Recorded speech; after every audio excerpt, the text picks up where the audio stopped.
사실은 오늘 출애굽 18장 전체가 오늘 본문이지만 읽음의 시간이 많이 가기 때문에 12절까지만 읽었습니다. 여러분 인생이 뭐라고 생각하세요? 인생은 한마디로 말하면 만남의 연속이라 이렇게 말할 수 있을 것 같습니다. 한평생 살다가 보면 이런저런 사람 만나죠.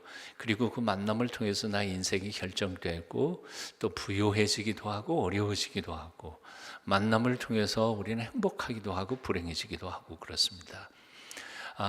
만남이라는 것만큼 중요한 건 없죠. 우리 인생살이에 있어서 만남이 없이 인생을 시작할 수는 없습니다. 그 인생 중에 이제 제일 먼저 만나는 게 우리 부모님이죠. 부모님 만나서 우리가 이 세상에 온 거죠.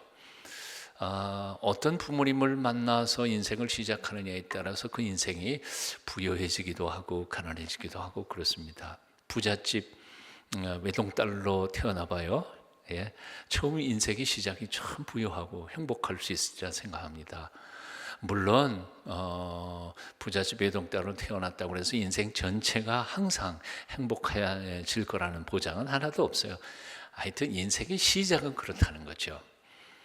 자, 어느 정도 크다가 보면 사실은 친구를 만납니다. 친구를 만나면 그 친구와의 만남을 통해서 사실은 인생의 전반부, 중반까지도, 아니 어쩌면 인생 전체가 친구와의 영향력 속에서 대단한 축복을 누릴 수도 있다는 생각을 해봅니다. 외손자 녀석이 4살인데요. 유치원 이제 가갖고 친구들을 이제 처음 사귀기 시작한 것 같아요. 그런데 얼마 전인가 지 애미가 뭐 사정이 있어서 나보고 유치원에 가서 좀 데려오라 그래서 유치원에 갔더니요. 나는 그놈이 나를 보자마자 막 반가워서 나올 줄 알았어요. 세상에 4살 녀석이 할아버지 얼굴 한번 삐끗 보더니 지 친구들하고 인사하고 배신감을 느꼈어요. 벌써 4살 되니까요, 이제는 친구가 더 가까운 것 같아요. 점점 더 그렇겠죠. 점점 커가니까요. 세 번째 만남은 아마도 배우자의 만남일 거라고 생각합니다. 부모님과의 만남이 조금 불행했어도, 혹은 성장기에 있어서 친구들과의 관계가 조금 서먹하고 힘들었어도 좋은 배우자를 만난다는 것은 인생의 후반부를 정말 행복하게 사는 아마 밑거름이 될 수 있으리라 생각해 봅니다. 나만 주절거리니까 재미없어서 옆에 있는 사람 얼굴 쳐다보시면서 당신은 좋은 배우자를 만나셨습니까? 한번 질문 한번 해보시고. 아멘 소리가 하나도 안 나오시네요. 이 만남들은 다 아주 소중한 거예요. 부모님과의 만남, 그리고 친구들과의 만남, 배우자와의 만남. 그러나 이 세 종류의 만남보다 훨씬 더 중요한 만남이 있습니다. 아시는 것처럼 하나님과의 만남이죠. 왜 그렇습니까?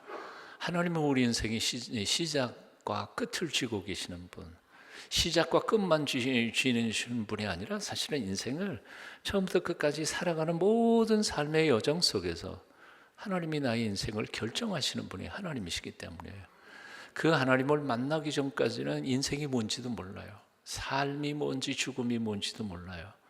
그래서 죽음은 그냥 무조건 두렵죠. 근데 하나님을 만나고 난 다음에는 죽는 것도 괜찮아요. 죽음의 의미를 아니까요. 그 하나님을 만나기 전까지는 인생의 참된 의미를 몰라요. 왜 살아야 하는지, 무엇을 위해서 살아야 하는지. 하나님을 만나는 순간 이 모든 질문들, 인생의 모든 질문들이 한꺼번에 그냥 해답을 딱 얻어요. 아멘 좀 하세요. 아직도 해답을 찾고 있는 사람들인 것 같아요. 자, 이 하나님과의 만남이 사실은 부모님하고 혹시 어려움을 겪었다 할지라도, 친구들과의 관계가 좀 어려웠어도, 혹은 부부 관계에 어려움을 겪었다 할지라도, 우리 인생의 기본이시고 우리 인생의 주인이신 하나님만 정통으로 만난다면 앞에 있는 모든 만남들을, 그 불행을 다 새롭게, 완전히 새롭게 바꿀 수 있는 가능성이 있는 게 바로 하나님과의 만남입니다. 아까는 우스갯소리로 물었지만 지금은 진짜 단도직입적으로 옆에 있는 사람한테 묻습니다. 당신은 그 하나님을 만나셨습니까? 나보고 그러지 말고 왜 내 얼굴 보면서 그래서 옆에 있는 사람 보고 하라니까. 뜨끔하셔야 돼요, 마음속에. 나는 정말 그 하나님을 만났을까? 그리고 그 하나님과 함께 남은 삶을 지금 살아가고 있는 것이 확실한가? 누가복음에 보면 예수님을 성전에서 성경 박사들하고 얘기하고 있는데 그 아버지 요셉, 어머니 마리아가 동행인 줄 알고 그냥 사흘 길을 걸어갔어요. 자기들과 함께 있는 줄 알았는데 나중에 보고 없네. 그래서 다시 사흘 길을 또 되돌이켜 하루 이틀 되돌아와 가지고 성전에서 다시 만나잖아요. 그게 얼마나 웃기는 거예요. 동행인 줄 알았어요. 근데 옆에 없어. 오늘날 너무나 많은 사람들이 요셉이나 마리아처럼요, 하나님하고 동행한다고 스스로는 생각해. 근데 하나님이 곁에 계시지 않은 거예요. 깊이 생각해 보세요. 내가 하나님을 과연 만났는가? 오늘 저녁에 저는 이렇게 축복하고 싶습니다. 지난 세월 동안의 여러분의 만남이 어떤 만남이었든지 상관없이 하나님을 새롭게 만나시고 앞으로 남은 생애 동안 하나님 나라 가기 전까지 여러분의 만남이 복되시기를 축원합니다. 네?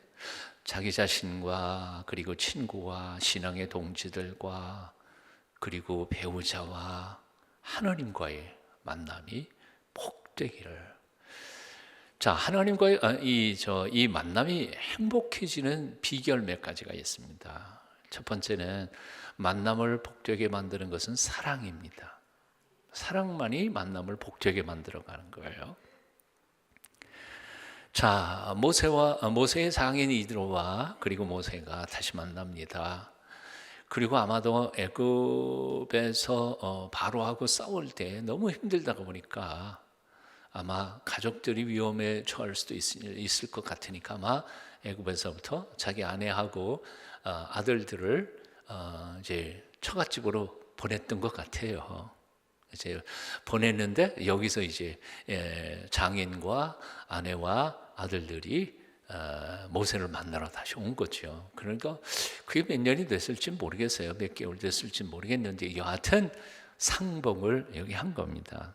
자, 퀴즈 문제. 이들이 상봉한 동네 이름은? 빨리 찾아보세요, 빨리. 여기가 어디예요? 여기가 어디야? 어디에서 만났어요? 참, 세상에 한 주만에 다 잊어버리셨으니. 지난주에 우리는 어디에서의 전투를 봤습니까? 누구와의 전투? 아말렉 군대와 이스라엘 백성들의 전투를 지난주에 우리가 묵상했습니다. 그런데 그 전투가 어디에서 벌어졌나요? 르비딤 골짜기였습니다. 바로 여기에요. 르비딤 골짜기에서 장인과 그리고 아내와 아들들이 만난 거예요. 행복했어요? 불행했을까요? 당연히 행복했죠. 오랜만에 아내와 아들들을 만났고 장인어른을 만났는데 얼마나 행복했겠어요. 근데 조금 전까지 거기는 어디였어요? 적군하고 싸우던 피비린내 나는 전쟁터였어요. 사랑으로 만나지는 가족과의 상봉에는 그 장소가 행복한 만남이 될 수밖에 없었지만 얼마 전까지도 미움과 적의감을 가지고 아말렉 군대가 이스라엘 사람들 함께 싸울 때에는 거기는 전투와 피비린내 나는 살인의 골짜기가 됐던 거죠. 장소는 똑같아요. 똑같은 장소예요. 얼마 전까지는 미움과 적대심과 죽임과 살육의 현장이었지만 사랑의 마음으로 다가오는 가족의 상봉의 그 자리는 더 이상 불행이 아니라 거기는 행복의 만남의 장소였던 거죠. 똑같은 르비딤이에요. 우리의 만남을 복되게 만들어가는 것은 바로 사랑이라는 거예요.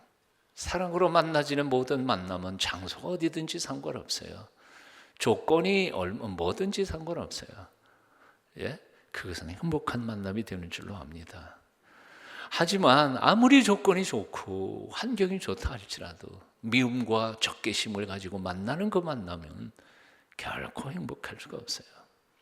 예, 불행할 수밖에 없어요. 여러분의 만남이 복되기를 원하십니까? 여러분의 삶의 행복한 기쁨으로 넘쳐나기를 원하십니까? 비결은 딱 하나밖에 없어요. 사랑하는 마음으로 누구를 만나는지 사랑하는 마음으로 만나야 돼요. 그러지 않고 다른 생각 가지고 만날 때에는 결코 그 삶은 행복할 수 없다는 거예요. 사랑의 마음이 생기지 않는 그 사람을 향해서도 사랑해 보려고 적어도 노력은 해야 된다는 거예요. 적어도 노력을 한대. 안 돼. 쟤는 보면 볼수록 밥맛이야. 그리고 그냥 담 쌓고 그냥 포기해버리면 그 만남 너무너무 불행해질 수밖에 없어요. 그게 가까운 사람일수록 더욱 그것은 비극이에요.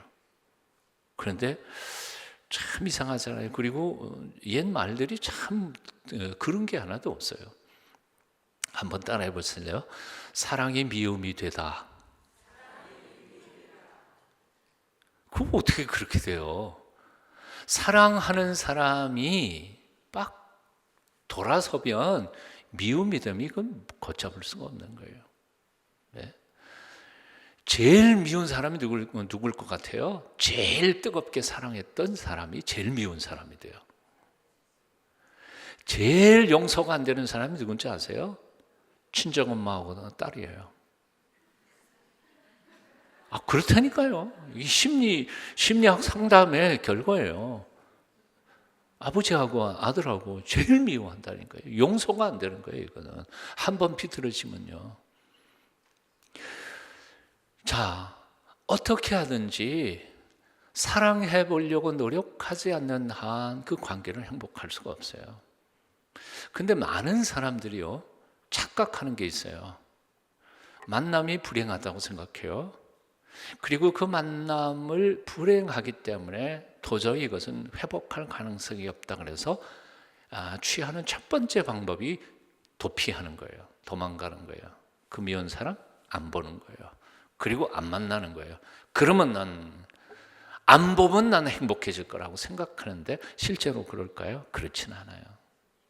내 무의식 속에, 내 의식 속에 이미 그 끈이 있기 때문에 그 사람 생각만 하면 이게 안 돼요. 그래서 적극적으로 그걸 풀려고 노력을 해야 돼요. 풀려고 노력해야 돼요. 미국의 LA의 어떤 상담소에서 연구를 했다면서요. 부부가 이혼을 했습니다. 이혼해가지고 그 LA의 수많은 이 재혼의 데이터를 가진 컴퓨터에다 딱 넣고 제일 맞을 만한 사람을 뽑았다는 거예요. 수만 명 데이터를 팽 돌려가지고 딱 뽑았는데 보니까 이혼한 여자야.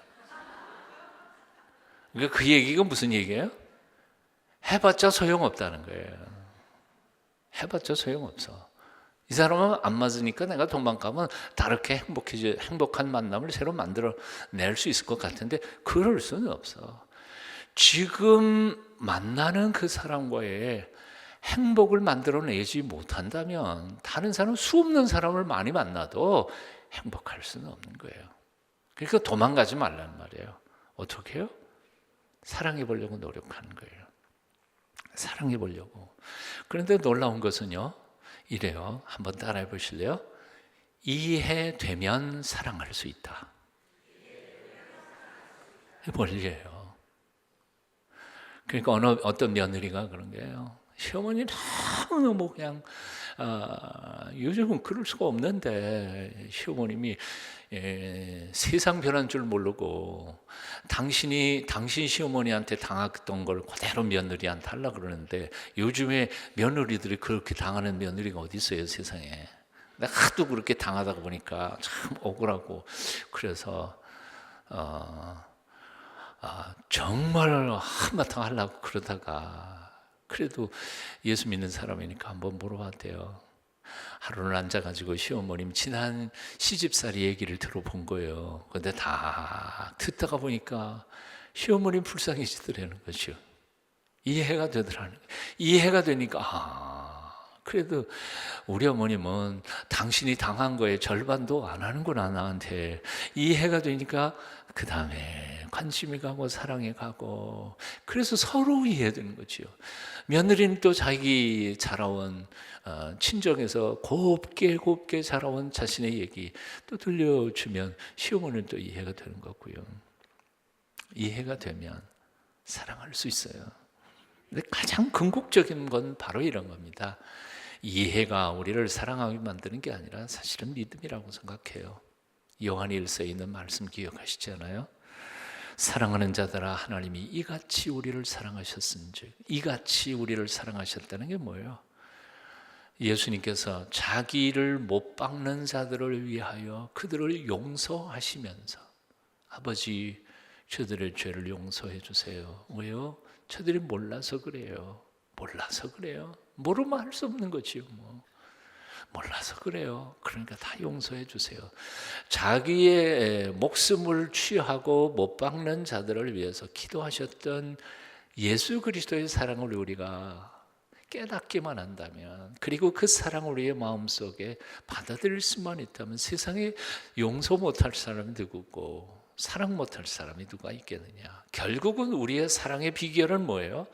예수님의 십자가예요. 십자가를 붙잡고 사랑하면 원수까지도 사랑할 수 있다는 거죠. 다시요, 사랑하는 자들아 하나님이 이같이 우리를 사랑하셨은즉 우리도 서로 사랑하는 것이 어때요? 마땅하도다.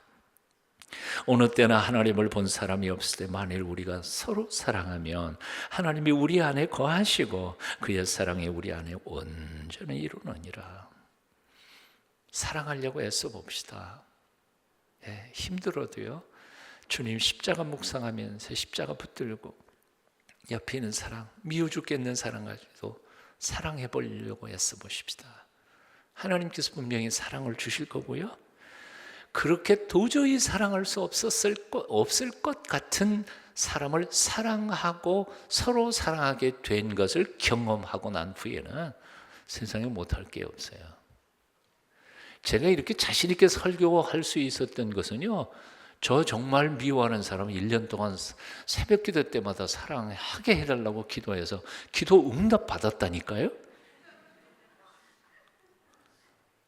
난 내가 경험했으니까 이 설교 자신 있게 할 수 있어요. 정말이요. 근데 그 양반이 전도사님이셨어. 우리 고향교회 전도사님, 담임 전도사님.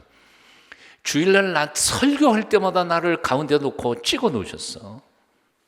이름 대면서 혼을 내셨어, 저를. 그리고 나가라고. 나 그렇게 당했어요. 그런 적도 있었어. 그래서 교회 나오지 말라 그러는데 어떻게 나갈 수가 있어요. 그래서 그냥 그 교회를 떠나가지고 옆에 교회에 갔다가 저를 정말 사랑하던 장로님 한 분이 계셨는데요. 그 장로님이 우리 집에 쳐들어오셨어. 저 새벽기도 열심히 나갔는데요. 새벽기는 어딜 가요? 그냥 집에서 퍼져 자고 있는데 자고 있는 나를 문 열고 들어가고 내 방에 쳐들어오셔서 등판대기를 한 2시간 동안 두들기시면서 혼을 내시는데, 제가 야, 전도사님이 너 교회 나가라 그랬다고 네가 나가면 되냐? 그래도 순종해야죠. 그딴 순종 안 해도 돼. 와! 그래가 끌려나가서 그 다음 주부터 다시 또 교회 나갔잖아요. 그럼 또 설교를 들어야죠. 또 혼나고요. 설교도 때 밤새워서 기도하다가 보면 눈 감고 있을 때는 사랑할 수 있을 것 같아요. 아멘. 사랑을 주심을 감사합니다. 눈 딱 떴는데 그냥 잊어먹었어. 못 사랑 못할 것 같아. 그렇게 1년이요. 1년 반. 근데 정말 하나님이 내게 사랑을 주시더라고요. 그래서 제가 군대 3년 제대하고 그 보충대에서 딱 나오자마자 깨구리복 입고 우리 집 가는 것보다 그 전도사님이 시무하는 교회 먼저 찾아갔잖아요. 우리 동성교회 제가 올라온 후로도 종로 5가에서 그 교회 정치 뭐 이런 거 조금 하시고 그래서 나중에는 장로님이 되셨어요. 저를 참 많이 사랑해 주셨고 저도 그걸 정말 사랑해요. 하나님이 하시면 돼요. 못할 게 어디 있어요. 사랑 주시면 사랑할 수 있어요. 안 된다고 말하지 마세요. 만남을 복되게 하는 것은 첫째, 사랑입니다. 두 번째 요소는 바로 배려이고 돕는 것입니다. 만남을 잘못되게 만드는 것은 바로 상대방을 나의 행복의 도구로 이용해 먹을 때에 만남이 불행해집니다. 그러나 만남을 행복하게 하는 것은 만남을 통해서 나의 이익보다는 상대방의 이익을 먼저 생각하고 배려할 때 그 만남은 정말 복된 만남이 될 수 있습니다. 에덴 동산에서 하나님께서 아담과 하와를 지으셨습니다. 하와를 지을 때에 하나님께서 뭐라고 그러셨어요? 돕는 배필을 그랬잖아요. 그만 아내만 남편에게 돕는 배필인가요? 아니요. 남편도 아내에게 돕는 배필이 되어야 서로 돕는 배필로 같이 한 몸으로 살아가게 된 게 바로 배우자, 부부의 만남이죠. 그런데 이 가정을, 이 부부를 가장 불행하게 만드는 게 뭔지 아세요? 남편은 아내를 자신의 행복과 편안함의 도구로 생각하는 순간, 아내는 남편을 돈 벌어오는 자신의 행복을 위한 도구로 생각하는 순간 그 부부관계는 완전히 지옥이 돼버리고 말아요. 예? 제가 부산에서 한 14년 목회했잖아요. 부산 사람들이 집에 와서 딱 3마디 한대요. 예? 밥도 아는 자자. 3마디밖에 이거야 뭐 마누라의 관계가 뭐 그래가지고 무슨 뭐 부부가 일 수 있겠어요. 여러분 오해하지 마세요. 경상도 사나이가 그렇다고 그래서 뭐 그렇게 형편없다 그런 뜻 아니에요. 내심에 얼마나 따뜻함이 많은데요. 우리 심장로님도 경상도 사나이지만 얼마나 사랑이 풍성하고 따뜻한데 말은 그렇게 뭐 툭툭해도 내면은 굉장히 자상한 면이 많습니다. 자, 장인 이드로와 모세의 사회인 모세가 오늘 본문 말씀을 보면 서로 돕는 아름다운 모습을 발견하게 됩니다. 모세는 비록 나이 어린 사위이지만 그러나 그동안 하나님의 기적을 행하셨던 놀라운 역사를 장인에게 간증하자 이드로는 그의 놀라운 간증을 보고 살아계신 하나님에 대한 신앙을 회복하며 기쁘고 감사하게 찬양합니다. 모세는 자기 혼자 백성들의 문제를 다 풀려고 하다가 보니까 얼마나 힘들어요. 백성들은 오래 기다려야 되고 모세는 자기 혼자 무거운 집을 짊어졌으니 힘들지 않아요. 그러니까 이드로가 뭐예요? 천부장, 백부장, 50부장, 10부장 그거 해가지고 체계적으로 사법 체계를 올려놓도록 지혜를 줍니다. 서로 돕고 서로 격려하는 관계였습니다. 그러니까 아름다워진 거죠. 사실 우리는 서로 돕도록 하기 위해서 하나님 앞에 부름을 받은 하나님의 일꾼들입니다.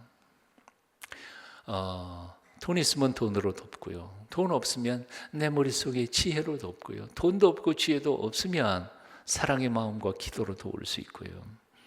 예. 성미가 급한 사람은 성미가 너무 느긋한 사람을 끌 수 있고요. 성미가 느긋한 사람은요, 성미 급한 사람을 이렇게 붙잡아갖고 절제하게 만들면서 서로 도울 수 있는 것. 이 도울 수 있는 만남을 통하여 하나님은 행복한 만남, 행복한 공동체를 만들어 가도록 하나님이 계획하셨습니다. 아무것도 쓸모없는 인간은 세상에 존재하지 않아요. 쓸모없다고 생각할지 모르지만 분명히 하나님은 내 곁에 두신 그 사람을 통하여 나도 그를 도와줄 수 있고 그도 나를 도와줄 수 있는 뭔가를 분명히 하나님이 주셨다는 사실을 여러분 잊지 않으셨으면 좋겠습니다. 맨 처음 시작할 때도 그랬어요. 만남을 변질시키는 것은 뭐예요? 바로 순수하지 못한 의도된 욕심이에요. 그런데 만남을 행복하게 만드는 것은 상대방을 향한 배려의 마음과 협력하고 돕는 마음입니다. 불교에서는요, 만남에 악한 인연이라는 말이 있죠. 악연. 근데 기독교에는 악연이 있어요? 없어요. 불교에서 악연이라는 말은 인연이 잘못돼가지고 죄는 꼭 나하고 만나서 뭐 그냥 문제만 자꾸 생긴다, 그런 거를 악연이라고 표현하는데, 우리 기독교에서는 하나님의 섭리에서는 악연이라는 있을 수 없어요. 다 하나님의 깊으신 섭리 가운데 우리를 만나게 해주신 것 아니에요? 그러니까 분명히 그 만남을 통해서도 내가 깨달아야 하고 회개해야 하고 도와줘야 하고 도움받아야 할 일이 반드시 있는 줄로 믿습니다. 그 모든 만남에 대하여 우리는 감사해야 할 이유가 있어요. 옆에 있는 사람 얼굴 쳐다보면서 이렇게 인사하십시다. 당신과 옆자리에 앉게 돼서 감사합니다.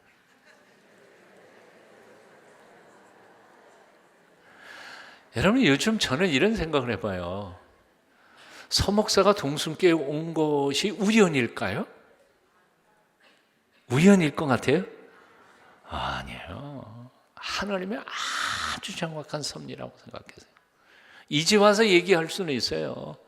언제 얼마 안 돼가지고 나 딴 데 가야 되겠다. 아무래도 여기 오래 있을 수 있을 것 같지 않다. 오래 있다가는 제명에 못 살겠다. 그런 생각들을 한 적도 있었어요. 근데 지금 와서 가만히 생각해 보니까 그 모든 것이 다 하나님의 계산된 엄청난 정확한 하나님의 섭리였다는 거예요. 저를 통해서 여러분들이 해야 할 일이 있고 배울 일이 있고 고쳐야 할 일이 있고, 여러분들을 통해서 제가 또 성숙해야 할 게 있고 회개해야 할 게 있고 고쳐가야 할 게 있고요. 하나님 놀라우신 분이에요. 섭리의 하나님이세요. 여러분 배우자에 대하여도 여러분 감사하세요. 하나님이 틀림없이 꼭 필요한 사람을 내 곁에 두신 거예요. 제 마지막 결론 빨리 낼게요. 왜 이렇게 시간이 빨리 가버리는지 모르겠네요. 만남을 정말 복되게 하는 것은 사실은요, 사랑도 있고 협력과 배려와 도움도 있지만 궁극적으로는 하나님 그분이세요. 하나님이 없으시다면 우리의 만남은 정말 진정한 온전한 만남이 될 수 없는 거죠. 아무리 우리가 서로 사랑한다 할지라도, 아무리 우리가 서로 도와서 상대방을 내가 성숙시키는 데 도움을 주고 받는다 할지라도 우리의 사랑에는 한계가 있어요. 우리의 도움에는 끝이 있어요. 인간의 사랑이 완벽할 수 있는 사랑이 어디 있어요? 인간의 지혜 모자라요. 인간의 인내력, 아이고, 인내력 바닥에 이르가 있어요. 결국은 우리의 만남을 가장 복되게 하실 수 있는 분은 우리 가운데 계신 하나님이신 줄로 믿습니다. 제가 청년 시절에 읽었던 그 결혼에 대한 매뉴얼이 하나 있었어요. 그 책 제목이 뭔지 지금은 뭐 이제 거의 옛날 책이니까 뭐 나오지도 않는 것 같은데요. 적어도 나는 너와 결혼하였다 라는 결혼에 대한 안내서예요. 그 저자가 참 재미있게 표현을 했어요. 결혼이란 뭐냐? 결혼이란 나하고 너하고 가까워지는 게 결혼이 아니라는 거예요. 예? 삼각형으로 설명을 했어요. 맨 꼭대기에 꼭지점이 하나님이 계세요. 그리고 맨 밑에 두 점이 나와 너예요. 나와 내가 가까워지려면 방법이 뭐예요? 하나님께 가까이 가면 갈수록 더 가까워지는 거예요. 안 그래요? 그러니까 내 인내가 부족하고 내 사랑이 부족하고 내 지혜가 모자라도 하나님 안에 가까이 가다가 보면 그 모자라는 사랑을, 지혜를 하나님이 순간순간 공급해 주면서 나와 너가 더욱 한 몸이 되게 하는 이 제도가 바로 결혼이라는 거죠. 근데 이것은 결혼만이 아닌 것 같아요. 신앙 안에서 우리가 서로 만나실 때에도 내가 하나님께 더욱 가까이 가면 갈수록 그 사람이 또 하나님께 가까이 가면 갈수록 나와 너는 점점 더 가까워져 오는 것이지. 그래서 진정한 만남을 복되게 만드는 것은 하나님을 더욱 사랑하며 하나님이 보시는 눈으로 상대방을 보고 하나님 안에서 그를 만나는 거예요. 청년들이, 젊은이들이 실패하는 이유가 뭐냐 하면 사랑하는 사람 얼굴 쳐다보니까 예수 그리스도를 잃어버려요. 하나님을 잃어버려요. 그러다 보니까 두 사람의 사랑조차도 육적인 사랑으로 전락해버리고 진정한 사랑의 깊이와 넓이를 깨닫지 못하게 돼요. 오늘날 구역 모임이 왜 재미가 없는지 아세요? 구역 모임이 왜 은혜가 되지 않고 서로 티격태격하고 상처받고 헤어지는지 아세요? 거기 예수님이 안 계시니까요. 구역으로 모였어요. 찬송도 불렀어요. 큐티도 나눠요. 근데 나누는 과정 속에 하나님의 임재, 영적으로 그들 가운데 하나님이 계시다는 사실을 의식하지 못한 채 그저 인간적인 충고해줘요, 자꾸. 내가 의롭다고 생각해서 저 사람 상처받고 아프면 자꾸 자신의 기준으로 충고를 해. 근데 듣는 사람은 기분 나쁘거든. 예? 나도 성경 그 정도는 아는데. 아니거든요. 우리가 누구를 책망하고 누구를 고칠 수 있겠어요? 우리 안에 계신 예수님께서 친히 고쳐주시고 회복해 주시고, 그러니까 너도 나도 다 모자란데 지금 우리 가운데 계신 예수님이 당신을 회복시켜 주시기를 기도하는 마음으로, 사랑하는 마음으로 교제할 때 그 구역 모임에 왜 은혜가 없겠어요? 예? 앞으로 어떤 모임이시든지 간에 예수님의 이름으로 나하고 너하고 부딪히는 게 아니고 우리의 모임 가운데 와 계신 예수 그리스도 안에서 서로 배려하고 사랑하려고 하다가 보면 하나님의 놀라우신 축복과 은혜가 그 모임을 통해 나타날 줄로 믿습니다. 이제 말씀을 줄이면서 글 하나 그냥 읽어드리고 말씀 마치겠습니다. 제가 글 읽다가 보니까 이게 사실은 굉장히 성경적이다 하는 생각을 해봤어요. 한 남자가 있었습니다. 성격이 아주 밝고 친절해서 주위 사람들에게 무척 좋은 인상을 주었습니다. 게다가 실력도 좋아서 소위 인류회사라는 데를 들어가 인정받고 있는 능력자였습니다. 그러나 그에게는 이상한 습관이 있었습니다.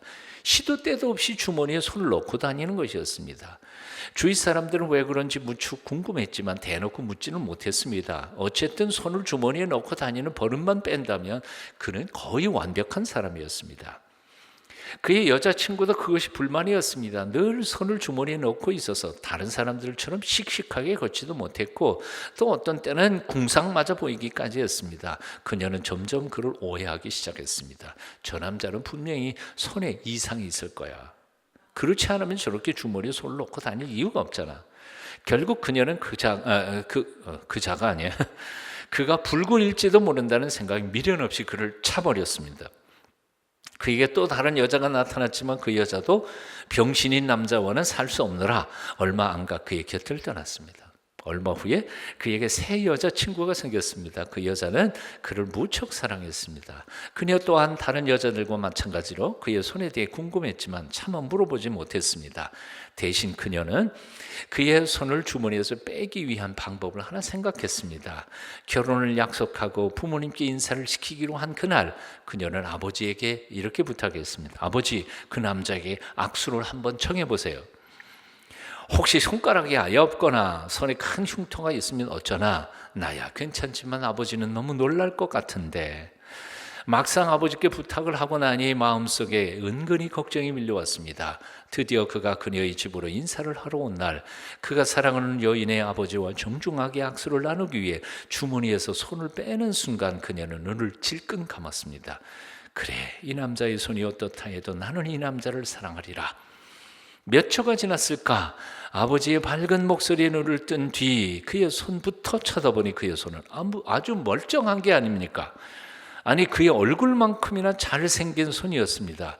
부모님과 인사가 끝난 뒤 그녀는 그에게 다가가 살며시 물었습니다. 당신은 아무 이상도 없으면서 왜 그렇게 손을 주머니에 넣고 다녔어요?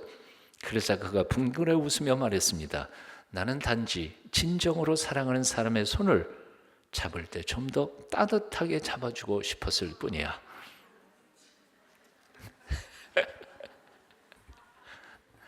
이런 배려의 마음을 가지고 우리가 살아간다면 우리의 만남은 참 복되지 않을까 생각해 봅니다. 그렇다고 여러분 주머니 손 넣고 다니지 마시고요. 그런 마음으로, 사랑하는 마음으로 우리가 서로 만날 때 하나님의 놀라우신 축복이 함께 하실 줄로 믿습니다. 기도하겠습니다. 귀하신 주님을 찬양합니다.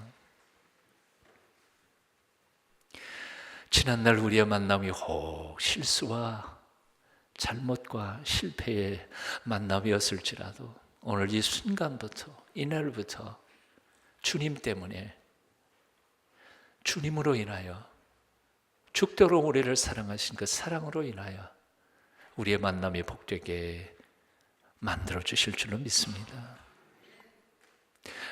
우리에게 보내준 모든 사람들을 참으로 주님의 십자가의 사랑으로 사랑할 수 있도록 믿음과 용기, 끈기 주시옵소서.